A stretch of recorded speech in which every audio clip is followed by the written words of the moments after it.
Weekly progress report. इसके components देखेंगे कि वीकली प्रोग्रेस रिपोर्ट के अंदर कौन कौन सी चीजें होती हैं। हमारा जो हमने अभी तक कंप्लीट कोर्स किया है, जो अभी तक हमारा हो चुका है अर्न्ड वैल्यू मैनेजमेंट तक, उसी के दौरान आपने कुछ टर्मिनोलॉजीज के बारे में डिटेल के अंदर पढ़ा होगा। उसमें सबसे पहले आप नाम ले सकते हैं लुक एहेड प्लान। ये फिल्टर वाले पोर्शन के अंदर जाके आप अपनी उस टाइम पीरियड को सिलेक्ट कर सकते हैं जो कि आपकी फोकस्ड प्लानिंग होती है। इसको क्या कहते हैं? Focused planning. लाइक बिल्कुल जो अगले दिन का काम है उसके बारे में जब आप प्लानिंग कर रहे होते हो, तब आप एस्टिमेशन पे नहीं चल रहे होते, तब आपके पास बहुत सारी एक्चुअल डाटा भी होता है। लेट से आपने रीइंफोर्समेंट ऑफ स्टील करवानी है, तो आपको पता चल गया होगा कि मैंने शटरिंग वाले को कॉल कर दिया और वो आ रहा है और वो दो दिन में मेरी साइट पे पहुंच जाएगा।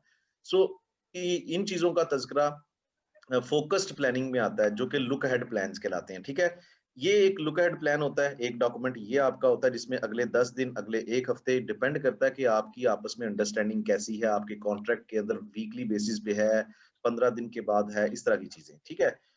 अच्छा जी, जी दूसरी जी। चीज इसके अंदर आएगी प्राइमावेरा 6 अपडेटेड गैंट चार्ट।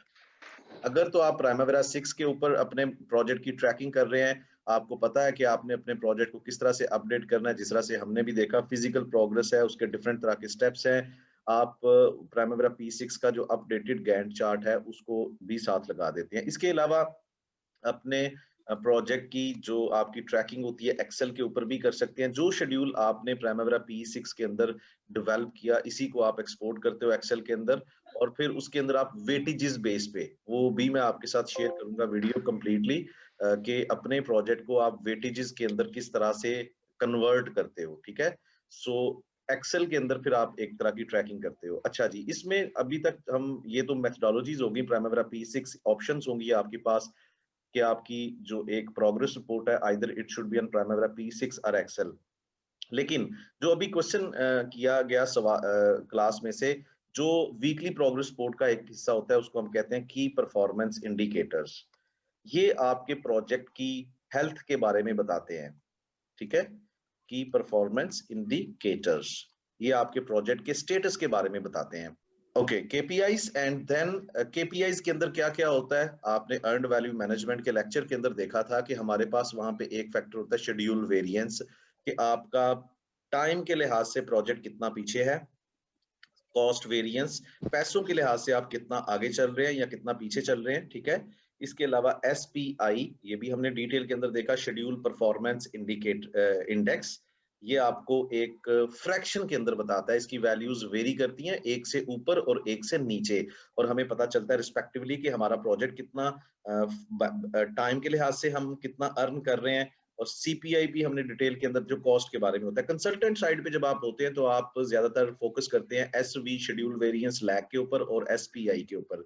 जब आप कंट्रैक्टर साइड से बिल्कुल each and everything you are going to track, then you will consider cost variance and cost performance indicators as well. ठीक है। तो ये आपका एक केपीआई बेस्ड यानी कि चीजें होती हैं जिससे आपको अपने प्रोजेक्ट के स्टेटस के बारे में पता चलता है, आप कितना पीछे हो प्लान से। एक्चुअली ये आपकी कंपैरिजन, शुरू में मैंने आपको बताया था एक बड़ा डिटेल के अंदर हमने चीज पढ़ी थी, बेस लाइन। जब आपका प्रोजेक्ट कंप्लीट हो जाता है, आप सारी चीजें इसके अंदर इनकॉर्पोरेट कर देते हैं, तो फिर इसके अंदर जो एक डॉक्यूमेंट होता है प्राइमावेरा P6 को आप बताते हो बेसलाइन के बारे में, उसको लॉक कर दिया जाता है, क्लाइंट के साथ शेयर किया जाता है। क्लाइंट अगर आपको कहता है इसमें चीजें चेंज करो, तो आप चेंज कर देते हो, फिर सबमिट करवाते हो।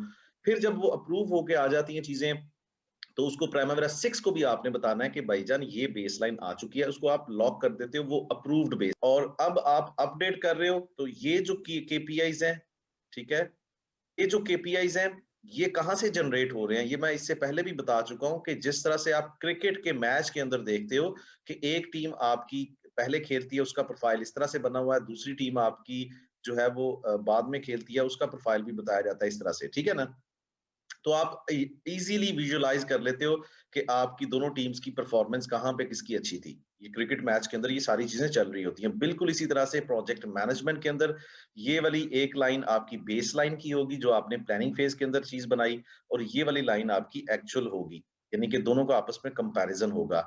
बेस लाइन वो होगी जो आपने प्राइमावेरा P6 को लॉक करने के लिए कहा था, और अब आप जो प्रोजेक्ट को अपडेट कर रहे हैं वो दूसरी लाइन होगी। तो दोनों का आपस में कंपैरिजन कर्व्स में भी हो सकता है। इसमें केपीआईज के अंदर आपके नंबर्स भी होंगे, ज़ाहिर बात है आपके जो कर्व्स हैं या आपके जो ग्राफ्स हैं, वो उसके पीछे एक डाटा होता है ना, तो वो डाटा स्प्रेडशीट के तौर पे भी आप सबमिट करवा सकते हैं। अगेन आई विल रिपीट के it depends on your consultant client requirement.